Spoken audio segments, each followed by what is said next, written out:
Bonjour, nous nous retrouvons aujourd'hui, fête de la Sainte Famille. Et pour la fête de la Sainte Famille, cette année, l'année B de la liturgie, l'Église nous donne la présentation de Jésus au Temple. Nous lisons donc dans l'Évangile selon Saint Luc, chapitre 2, versets 22 à 40. Luc 2, versets 22 à 40.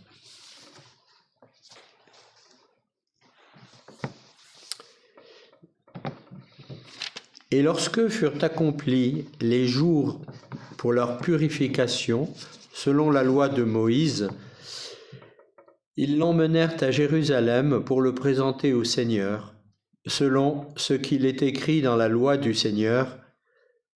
Tout garçon premier-né sera consacré au Seigneur.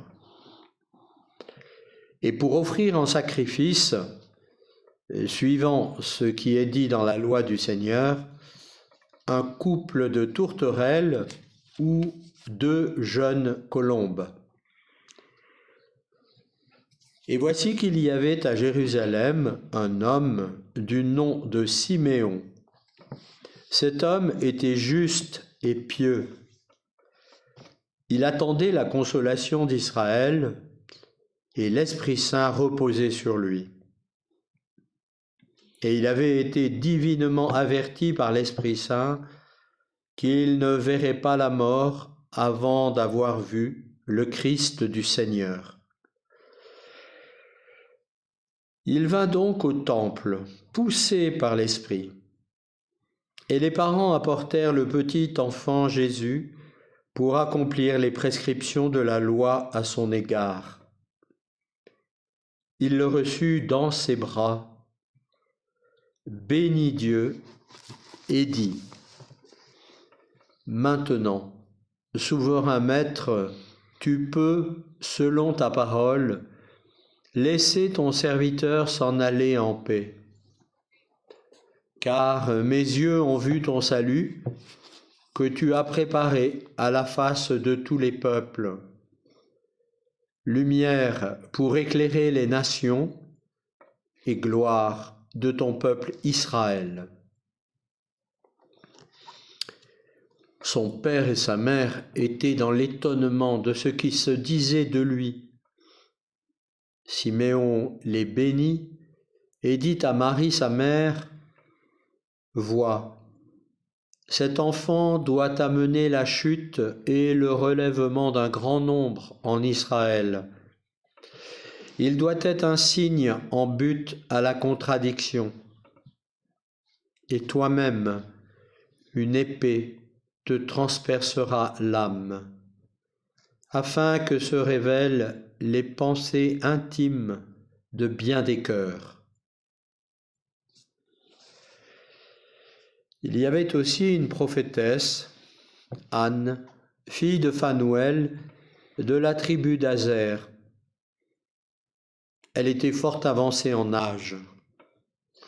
Après avoir, depuis sa virginité, vécu 7 ans avec son mari, elle était restée veuve. Parvenue à l'âge de 84 ans, elle ne quittait pas le temple, servant Dieu nuit et jour dans le jeûne et la prière. Survenant à cette heure même, elle louait Dieu et parlait de l'enfant à tous ceux qui attendaient la délivrance de Jérusalem. Et quand ils eurent accompli tout ce qui était conforme à la loi du Seigneur, ils retournèrent en Galilée, à Nazareth, leur ville. Cependant, l'enfant grandissait, se fortifiait et se remplissait de sagesse, et la grâce de Dieu était sur lui. Nous prenons le temps de relire chacun ce passage de la présentation de Jésus au Temple, Évangile de Saint Luc, chapitre 2, versets 22 à 40.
Voilà, nous allons donc partager notre lecture de ce passage de la présentation de Jésus au temple en la fête de la Sainte Famille.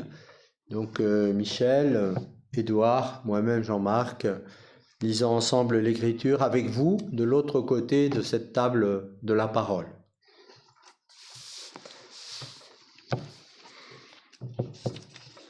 Il y a un point qui me frappe à la fin de la lecture, c'est quand la pieuse femme de 84 ans, la prophétesse Anne, parlait de l'enfant à tous ceux qui attendaient la délivrance de Jérusalem.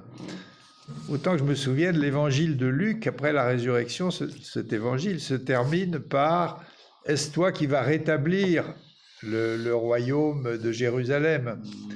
Alors, et Jésus a dit « Non, il ne s'agit pas de ça. » C'est assez intéressant parce que, autant Siméon, lui, il a parlé de lumière pour les nations, de gloire d'Israël. C'est pas la même chose. Tandis que la prophétesse Anne, elle est branchée sur autre chose pour le moment.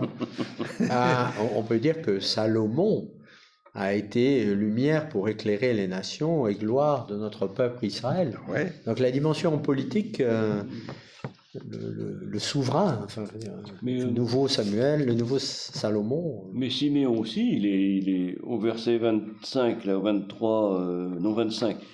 Siméon, il est présenté comme un homme juste et pieux qui attendait la consolation d'Israël. La consolation, ouais.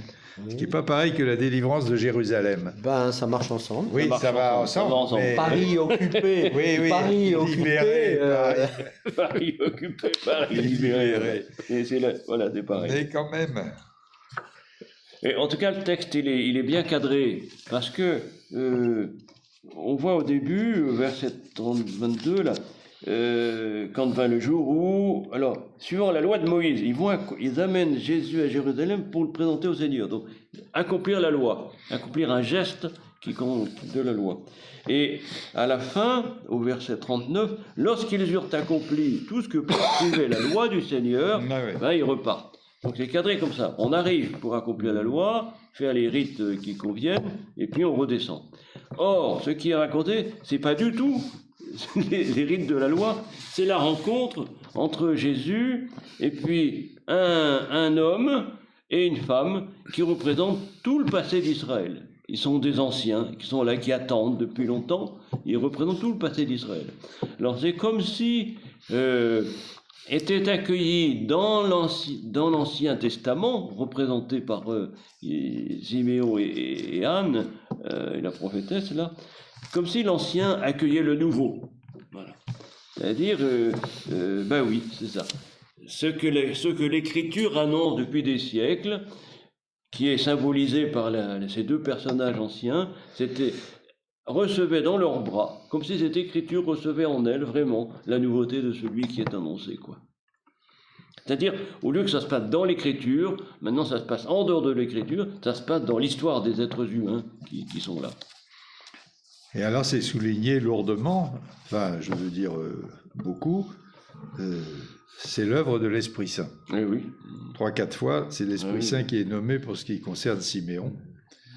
L'Esprit Saint était sur lui, il avait reçu de l'Esprit Saint l'annonce, sous l'action de l'Esprit Saint, il vint au temple. Voilà. Oui, c'est l'Esprit. Et puis il y a une nouveauté, c'est que jusque-là, ils accueillaient la parole de Dieu, une prophétie par exemple, et ce jour-là, ils accueillent le corps d'un enfant. Voilà. Et ils prennent le corps d'un enfant sur lequel repose l'esprit. Alors ça, c'est nouveau. Oui, c'est même quasiment le contraire, mais c'est vraiment... les parents, ils viennent accomplir la loi, et donc présenter à Dieu, mettre l'enfant dans les bras de Dieu. Et c'est un homme, Siméon, qui reçoit cet enfant dans ses bras, reconnaissant qu'il est Dieu, quoi. Oui.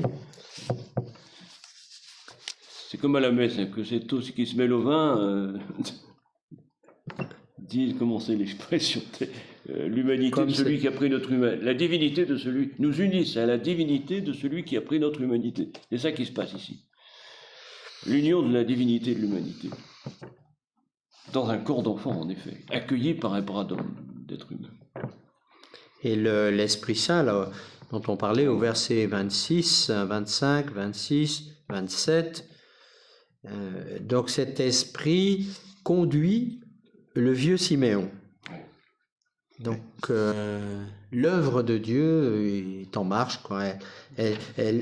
Marie-Joseph vont vers le temple avec l'enfant Jésus. Bon, c'est la loi, ils accomplissent les rites. Et de l'autre côté, Siméon arrive, poussé par l'esprit, pour cette jonction, quoi. Enfin, alors ça, c'est l'œuvre de Dieu. Il parle à Marie, à qui il avait été dit l'Esprit Saint viendra sur toi.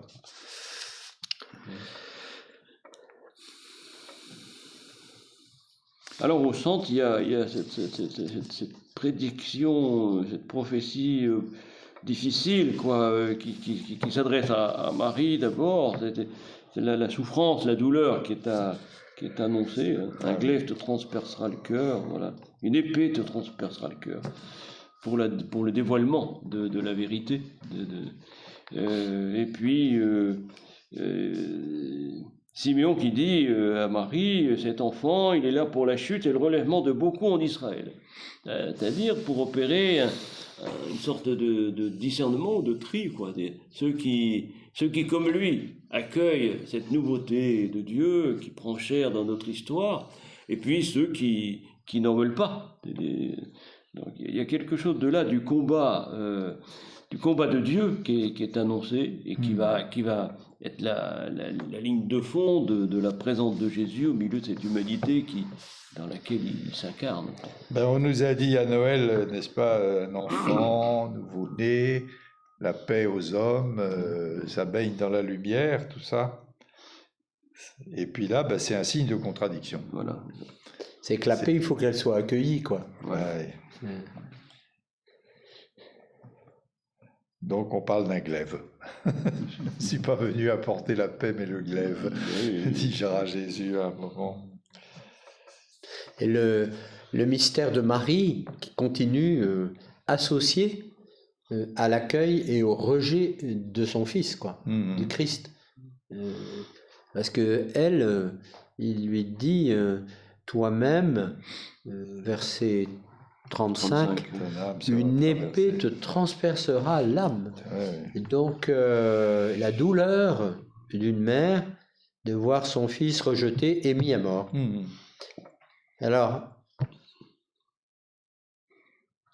ça c'est comme aussi une annonciation à Marie, enfin une prophétie du vieux Siméon que Marie reçoit et garde dans son cœur avec toute la gloire, la lumière, le chant des anges, la visite des bergers, cet accueil formidable au temple dans la plus grande intimité, enfin, ou discrétion.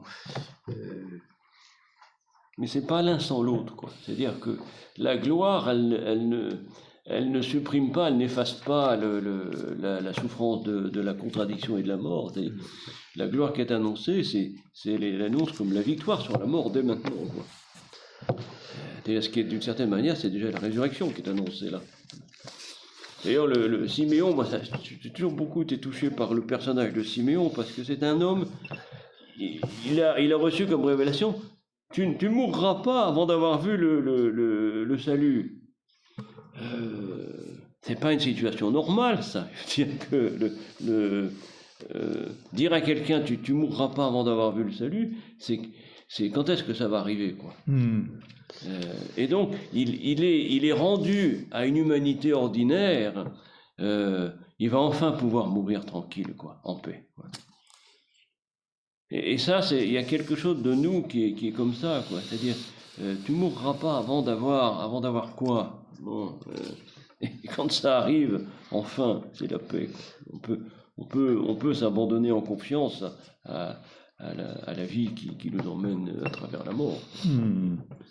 Donc, il peut mourir parce que la promesse de Dieu s'est accomplie. Tout à fait. Alors, notre question, c'est quand ? Voilà, comment Dieu nous autorise-t-il à mourir, voilà.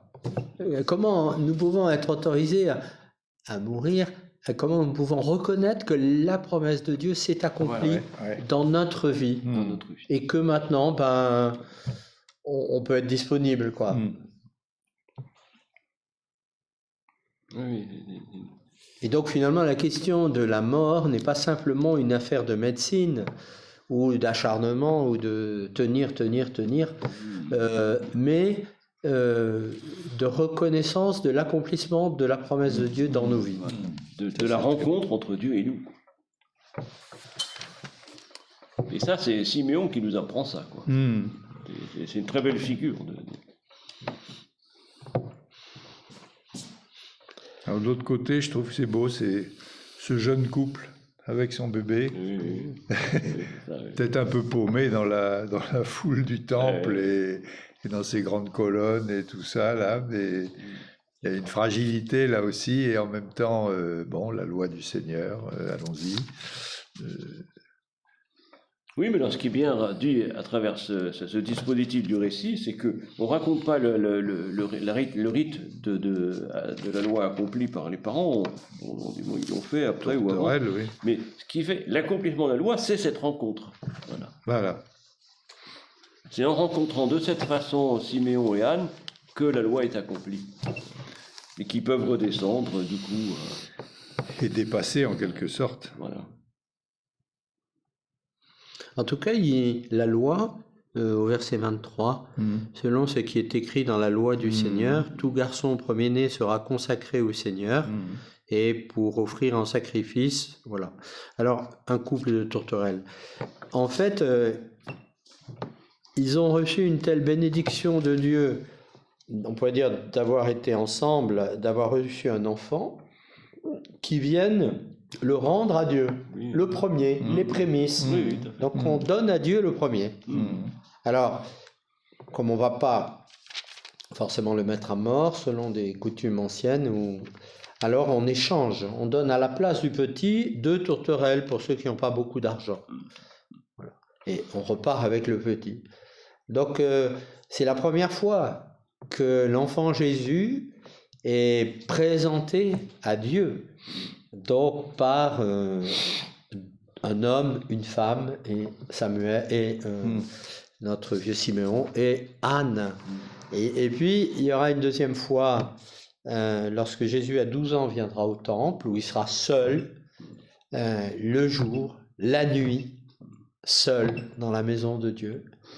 Et puis tant d'autres fois où il viendra prier, où il y enseignera, et le jour aussi où il renversera les tables des changeurs. Et donc finalement, c'est un moment de connexion très intime entre Dieu, le Père, et son Fils. Et là, grâce à cette poussée de l'Esprit qui les fait se rencontrer, quoi, ou qui permet cette rencontre avec Israël, le petit Israël qui accueille le Christ, quoi. Voilà, là on a ce micro-Israël avec Marie, Joseph, les bergers, Samuel, Siméon, Anne, qui accueillent le Christ. Voilà, c'est tout petit. C'est la première étape d'une série qui va vers le temple, ce que tu disais. Oui.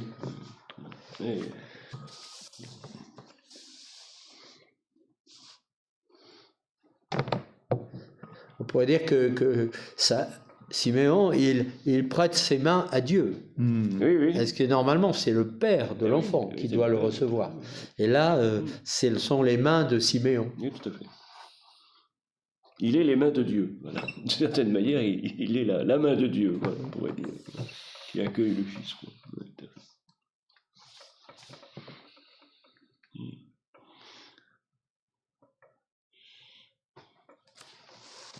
Et après ce grand moment, on retourne en Galilée, dans leur ville de Nazareth. Et l'enfant grandissait, se fortifiait, rempli de sagesse. La grâce de Dieu était sur lui. Il y a une alternance là qui est vivante. Enfin, c'est très vivant. Ça ouvre la suite, évidemment.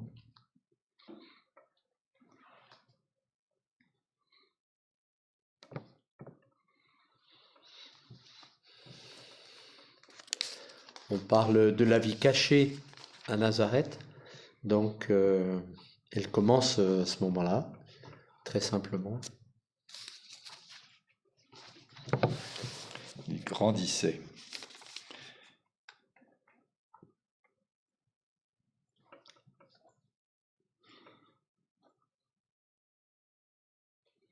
Un peu comme le temps de la croissance, quoi. Il y a des tas de choses qui sont semées en ce moment dans les jardins, dans la campagne. On ne voit rien extérieurement. Et pourtant, la vie travaille ce qui est semé et ça germera au printemps. Là, Nazareth, c'est aussi ça, quoi. Donc,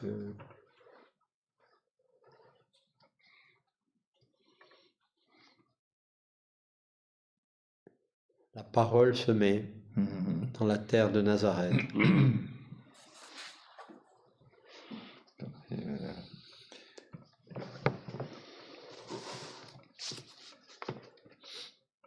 Alors c'est gardé dans l'Église avec précieusement cette parole de Siméon, parce que c'est quand même tous les soirs au complis, Oui. on redit ça, quoi.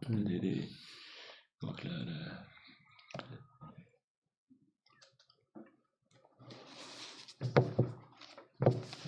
promesse est tenue, quoi. Dieu tient ses promesses. Et c'est pour ça qu'on peut s'endormir paisiblement, quoi.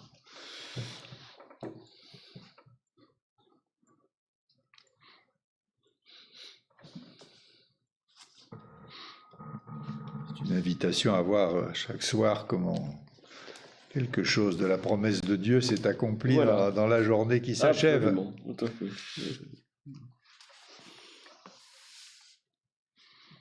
Oui,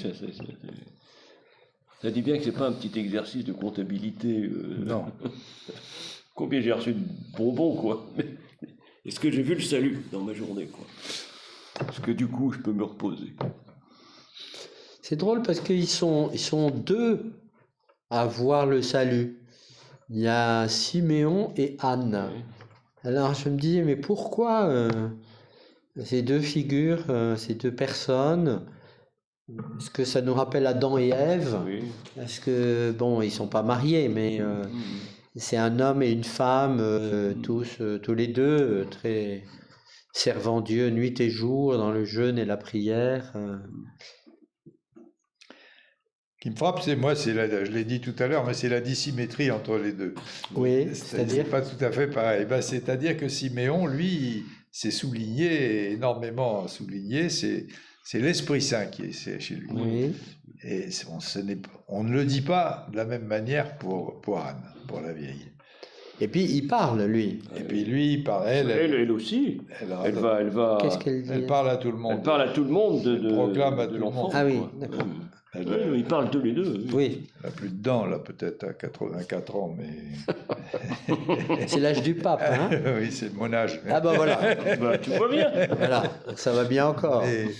Mais je veux dire, elle n'est pas tout à fait... Bah, la grâce de Dieu, quand même. Oui. Chante des louanges, tout ça. Elle ne s'éloignait pas. Elle est dans... C'est ça, elle est dans la prière et le jeûne. Oui.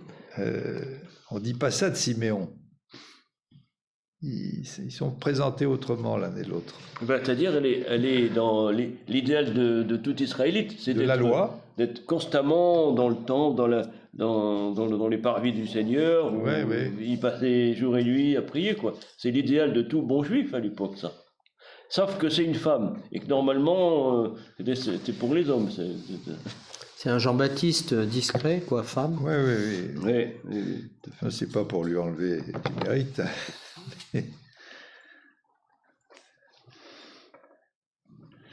Participer au culte de nuit et jour. Mais jeûne et prière, pour elle, c'est les obligations de la loi davantage, j'imagine, tandis qu'on est au-delà de ça avec Siméon. Et voilà. Et en même temps, ça va ensemble. Oui.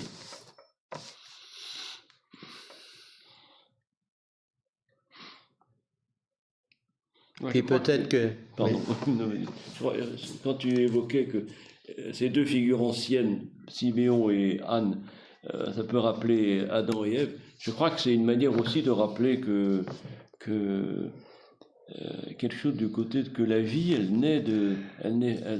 surgit de la différence, quoi. C'est-à-dire un homme et une femme, deux êtres sexués, mais qui sont unis par le même désir, par le même et c'est cette union dans la différence qui permet à la vie de passer, de s'écouler, de se partager, de s'engendrer, quoi. Voilà, je crois que c'est quelque chose de ce genre-là.